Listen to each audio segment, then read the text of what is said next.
ஓம் சாய்ராம். நல்லது நினைப்போம், நல்லது நடக்கும். 48 நாள் தவத்தில் இன்னைக்கு நம்ம 18வது நாள்ல இருக்கோம்.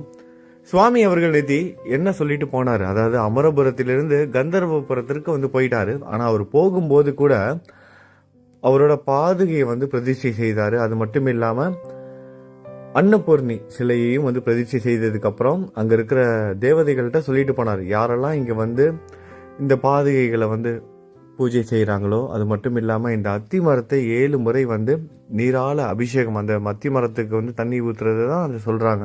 அந்த பஞ்சநதி தீர்த்தத்தில் நீராடி 7 முறை அத்தி மரத்தை சுற்றி வரவங்களுக்கு எந்த குறையும் இருக்காது, எப்பேற்பட்ட பிரார்த்தனையும் நிறைவேறும் அப்படிங்கிற ஒரு வாக்கு கொடுத்துட்டு தான், அதுவும் தேவதைகள்கிட்ட ஒரு வாக்கு கொடுத்துட்டு போகிறாரு. தேவதைகளுக்கும் சொல்லிட்டு போகிறாரு, இங்கே யாரெல்லாம் வராங்களோ அவங்க எல்லாருக்கும் நல்லது செய்யுங்கன்னு சொல்லிட்டு தான் கந்தர்வபுரத்துக்கு போகிறாரு.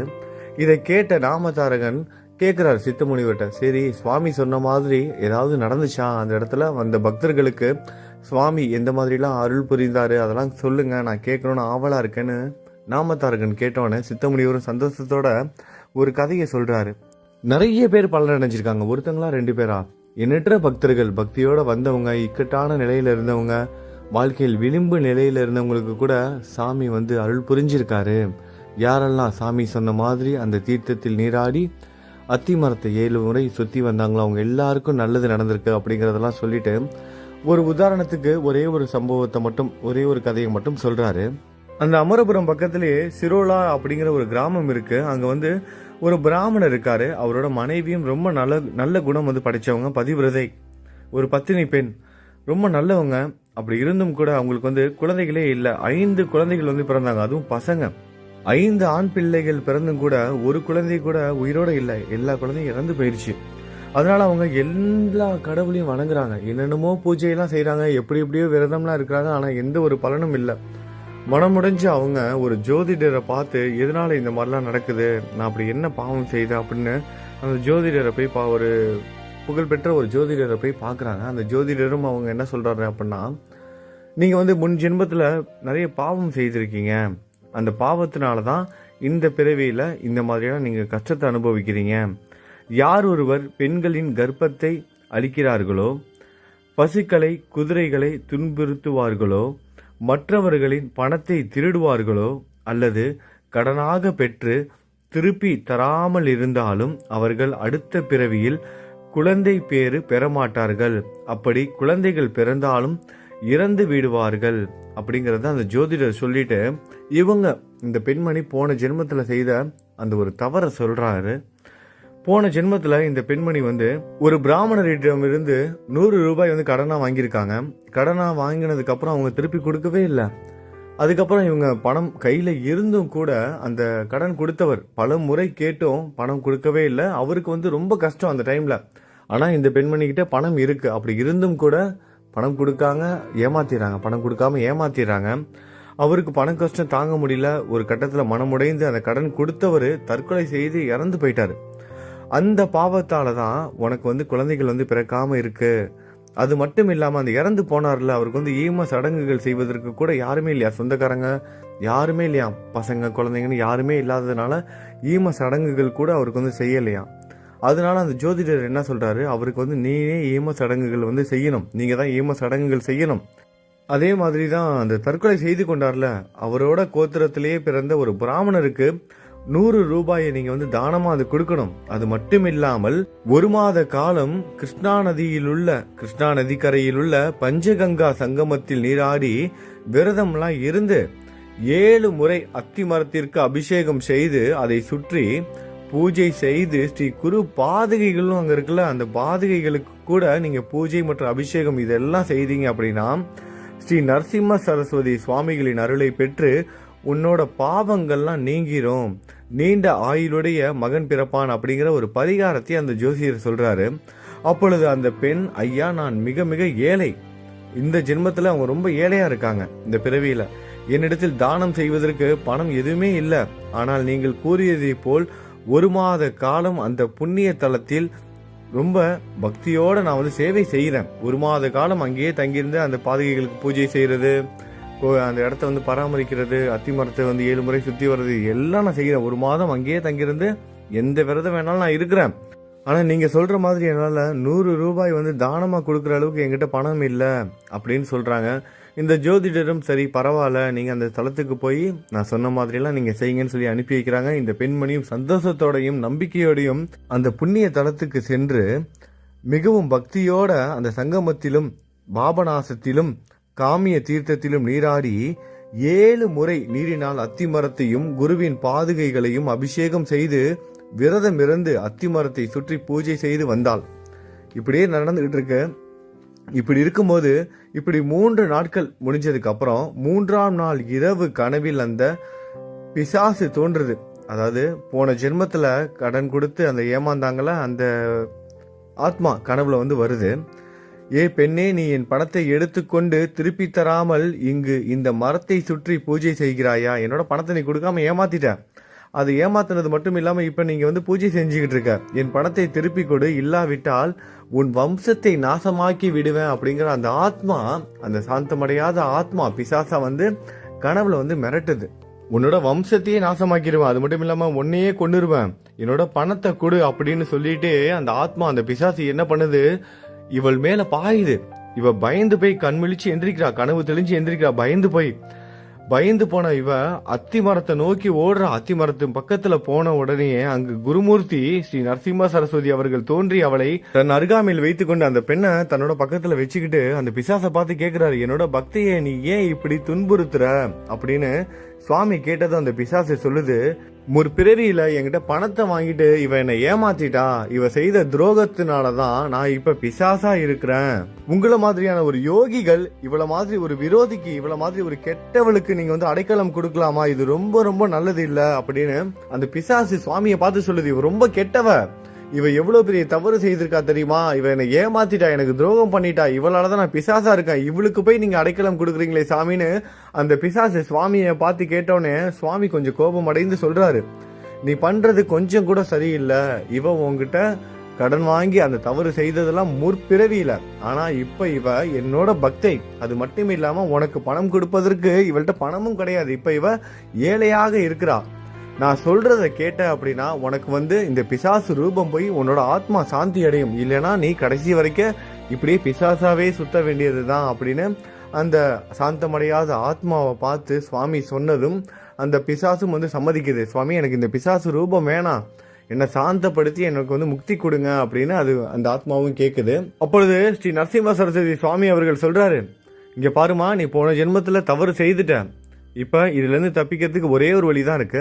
உன்னோட சக்திக்கு உட்பட்டு தொடர்ந்து 10 நாட்கள் உன்னால எந்த அளவுக்கு ஈடுபாடோடையும் உன்னால உன் கையில இருக்கிற பணத்தை வச்சு எந்த அளவுக்கு நீ செலவு செய்து பண்ண முடியுமோ அந்த அளவுக்கு ஈடுபாடோட ஒரு 10 நாட்கள் இந்த ஆத்மாவிற்காக ஈம சடங்குகள் நீ வந்து செய்யி அப்படின்னு சொல்றாரு. 10 நாட்கள்.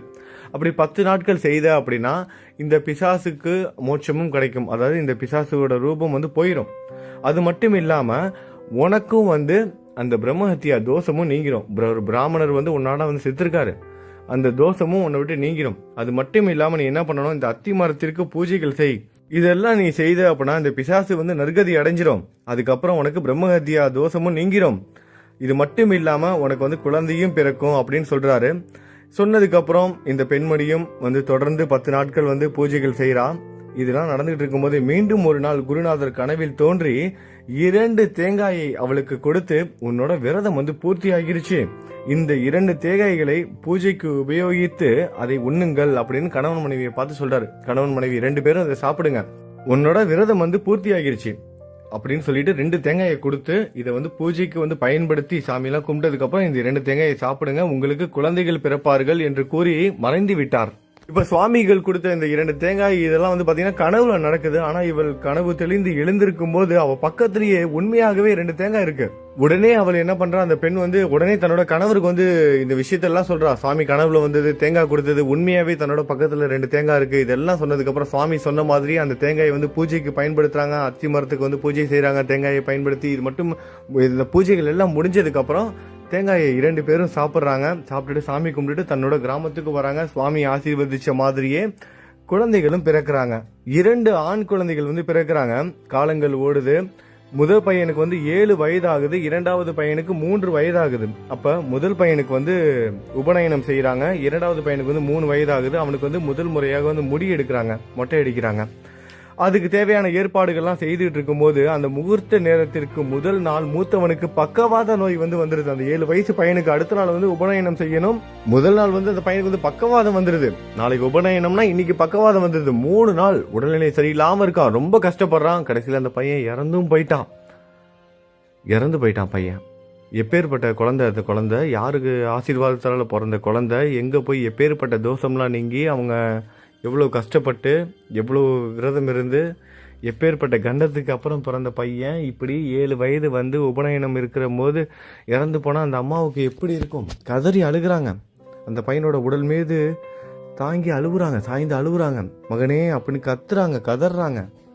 மகனே, குருவின் அருளால் நீண்ட ஆயுளுடைய மகன் பிறந்தான் என்று சந்தோஷம் அடைந்தேன். உன் மழலை சொற்கள் கேட்டு ஆனந்தம் அடைந்தோம். நீ பிறந்ததிலிருந்து எங்கள் கஷ்டங்கள் எல்லாம் தீர்ந்து விட்டன. வயதான காலத்தில் எங்களை காப்பாற்றுவாய் என்று எண்ணினோம். ஆனால் நீ இப்படி சிறு வயதிலேயே இறந்து எங்களை அனாதையாக்கி விட்டு சென்று விட்டாயே என்று பலவிதமாக கூறி புலம்பி அழுகிறாங்க அந்த அம்மா. அப்பொழுது அங்கு கூடியிருந்தவர்கள் அவளை பார்த்து, அம்மா, விதி யாரை விட்டது? மரணம் மகான்களை, ரிஷிகளை, யோகிகளை, அவதார புருஷர்களையும் விடவில்லை. ஊர் மக்கள் எல்லாம் ஆறுதல் படுத்துறாங்க. அம்மா, மரணம் வந்து சாதாரண மனுஷங்க, நம்ம எல்லாம் பெரிய பெரிய மகா புருஷர்களுக்கே வந்து மரணம் வந்து நடக்கும்போது நம்மளாம் சாதாரண மனுஷங்கம்மா, நம்ம இதுல இருந்து இந்த பிறப்பு இறப்பு சுழற்சியிலிருந்து நம்ம எப்படி தப்பிக்க முடியும்? இப்படி நீ கத்தி ஆர்ப்பாட்டம் பண்ணி அழுது புரளுவதால மட்டும் உன்னோட பையன் வந்து மீண்டும் வந்து உயிர் பிழைத்து வரவா போறான் அப்படின்னு கூறி சமாதானப்படுத்துறாங்க. ஆனா அந்த பெண்மணியும் சமாதானம் அடைகிற மாதிரி தெரியல. ஸ்ரீ குருவாகிய நரசிம்ம சரஸ்வதி அவர்களின் வரத்தினால் நீண்ட ஆயுளுடைய மகன் பிறந்தான் என்று நினைத்தேன். சுவாமியோட வரத்தினால நீண்ட ஆயுளுடைய மகன் பிறந்தான் என்று நினைத்தேன். குருவின் வரம் பொய்யாகி விட்டது. குருவோட வரம் பொய்யாகி விட்டது. இனி அவரை யார் நம்புவார்கள்? அத்தி மரத்திற்கும் பாதுகைகளுக்கும் பூஜை செய்து சுற்றி வந்தேன். அதெல்லாம் வீணாகி விட்டது. குருதேவர் சத்தியத்தை தவற விட்டார் அப்படின்னு அந்த அம்மா சொல்ல ஆரம்பிக்கிறாங்க. அதனால சாமியே என்னை ஏமாத்திருச்சு, அவரே அவரோட சத்தியத்தை காப்பாத்தல. அப்படி இருக்கும்போது நான் ஏன் வாழணும்? சாமியே என்னை ஏமாத்திட்டாரு. நீண்ட ஆயுளுடைய மகன் பிறப்பான் என்று ஆசீர்வதிச்சாரு, அந்த ஆசீர்வாதமே பொய்யாயிருச்சு. இனிமேட்டு நான் வாழ மாட்டேன், நானும் செத்துறேன் அப்படின்னு அந்த பெண்மணி, அந்த அம்மா என்ன பண்ண தெரியாம அழுது புலம்புறாங்க. யாராலையும் ஆறுதல் படுத்த முடியாதுல்ல, மகனோட இழப்பை எந்த தாயால தான் தாங்கிக்க முடியும்? அழுது புலம்புறாங்க. ஒரு புலிகிட்ட இருந்து தப்பிப்பதற்காக ஒரு ஆட்டுக்குட்டி ஒரு கசாப்பு கடைக்காரன்ட்ட போன மாதிரி மாட்டிக்கிட்ட மாதிரி, அதாவது எப்படி ஒரு புலிகிட்ட இருந்து தப்பிக்கிறதுக்காக ஒரு ஆட்டுக்குட்டி கசாப்பு கடைக்காரனிடம் தஞ்சம் அடைந்த மாதிரியும், சாமி கும்பிடுறதுக்காக கஷ்டம்லாம் தீரணும்னு சாமி கும்பிடுறதுக்காக கோயிலுக்கு போகும்போது அந்த கோவிலே இடிஞ்சு மேலே விழுந்து செத்த மாதிரியும் ஏன் எனக்கு இப்படி ஆனது அப்படின்னு அழுது புலம்புறாங்க. எனக்கு ஆசி அளித்து, எனக்கு வந்து வரம் அளித்து நீங்கள் என்னோட மகனை காப்பாற்ற மாட்டீங்களா?